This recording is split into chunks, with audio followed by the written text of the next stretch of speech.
that are with me. Emigrate means you're exiting your current homeland, whereas immigrate with an I means you're coming into a country to live. Right. Is one just, leaving and one coming? Is Out.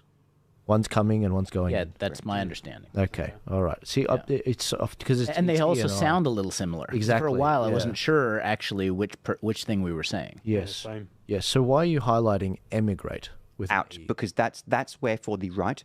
Again, RNC, sign said mass deportations now. We just capped students. We are going to see 100,000 students who are currently living in Australia struggle to get their student visas renewed. They will need to be emigrated. Right. This is where we will be, is what the emigration policy is. What do we do when we have 570 to 230? These numbers are being we're not exactly clear, but this is now an emigration policy when you set these student caps. And that's where the debate is. That's why you're seeing hundreds of people protesting, that camping out, expecting to stay. This is now an emigration debate as much as it is immigration. Right. Do we get rid of them? You mean, like, do we emigrate them, get them out? Isn't in the U.S. the largest numbers are illegal immigration, right? And the calls for mass deportations is to take a number of those people and bring them back to where they came from.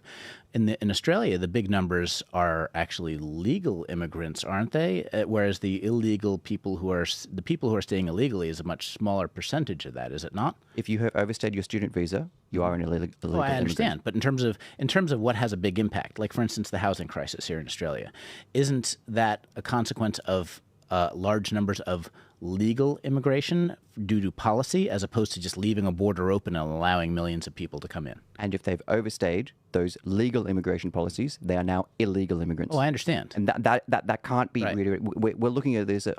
Because they haven't walked across the border, they're a legal immigrant. No, that's not at all what I'm saying. In terms of number, because numbers have impact. The larger impact in the U.S. is illegal immigration, and here is not the problem the policy that allows large numbers of legal immigration at a time to boost certain numbers of GDP and that kind of thing, creating the housing crisis. Isn't the people who stay here illegally a much smaller percentage of the legal immigration? That's what I'm saying. But it's about to, with the student cap, as I was saying, about to become an illegal immigrant problem, because these people would not want to. I understand. How do you do with the student cap? But I'm just You've quantifying just boosted it. How many people are a percentage of this as a percentage of the legal immigration? Shouldn't the focus of the debate be about the quantity of legal immigration, because that is by far the biggest contributor? You've got 570 to 680 right now. How do you get that? How do you get that down? Like, how are you going to convince tens of thousands of students that they have no path to renew and continue to study? They have no path to temporary. How do you see what I mean? No, and you're getting how this has just become. No, I do, but I think with respect, you're missing Absolutely. what Paul's saying. Sorry. Now, look, Paul, in Australia, absolutely, we have a legal immigration problem, 100%. We've got control of our borders to our credit, and thanks to Tony Abbott. We do have every now and then the odd boat that comes, but it's a legal immigration problem. So not only do we have people that, we're bringing in at record rates, hundreds of thousands every year, but on top of that, what Chris is pointing out is the fact that we're literally about to change the definition of all these students, and how do we get rid of them? How do we get rid of them? It's a great question. Sorry, I can see, Damien, you're looking at... Elon Musk tweeted today, actually. It just reminded me when you guys were talking. He retweeted a tweet from Kamala Harris, or re-X'd an X. Re-X. What is it now? Yeah. 2017, Kamala Harris. And Elon says, please note that this is an actual statement from Kamala. And Kamala Harris says, an undocumented immigrant is not a criminal. When was that from? Literally, So 2017. So the literally breaking a law. Was she vice president then? No, but nearly. So, you've got the vice president of the United States having on record as saying that, if you're an undocumented immigrant, you are not a criminal in the United States. No, it is literally breaking a law. Well, I would have thought so. Yeah. You would. Yeah, that's right. Both of you. It was really hard to find too, by the way. Elon Musk tweets too much. Do you remember he owned the same thing. the Cuban child?